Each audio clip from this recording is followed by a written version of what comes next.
Atual uma declaração o seu líder UDT no Frente Mudança, secretário-geral Koaligasaun FDD FDD José Monteiro Ateteng, FDD Ofisialmente Disolvidu, baseia em encontro extraordinário o seu líder partido HAT.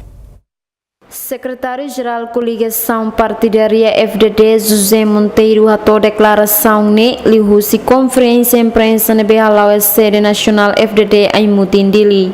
Secretário-geral FDD hanesang mo secretário-geral PUDD hakara clarifique ba público katak declaração UDT no FM la los no halo política boso que é público. Ato respondente para partido UDT ho FM na conferência da imprensa ne behalau dia 25 junho de 2018, Katak Senhor Agostinho Gomes, halo dissolve coligação FDD unilateral, no unipessoal, nem lalos.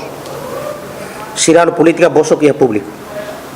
Dissolução coligação FDD legal, baseada no Estatuto FDD, onde for dalam, e artigo 11.5, artigo 40.8, artigo 23.A, no ponto B, nebe fodalan katak iha intervalo entre conferência nacional hamutu conselho presidencial bele convoca encontro extraordinário que decide razão ne iha dia 17 junho de 2018 iha loron domingo conselho presidencial hamutu ko KPN halo encontro extraordinário que decide hamutu ho unanimidade que dissolve coligação FDD tuiri estatuto FDD artigo 78.1 hanesan documento legal nebe assina hamutu akta resolução, o presidente ou secretário-geral Sira, o partido Hatrasi, makanesa PUDD, UDT, FM no PDN. Antes ne, membro comissário judiciário partido Koaligasaun Frente Desenvolvimento Democrático considera a declaração nela los no la válido, também a realidade a tudo katak, partido FDD continua a existir, no dar força à coligação política e ideia Timor-Leste.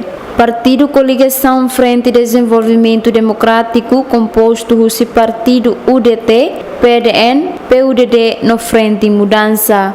Felicitas Borges, Zuvial da Costa, Giamen.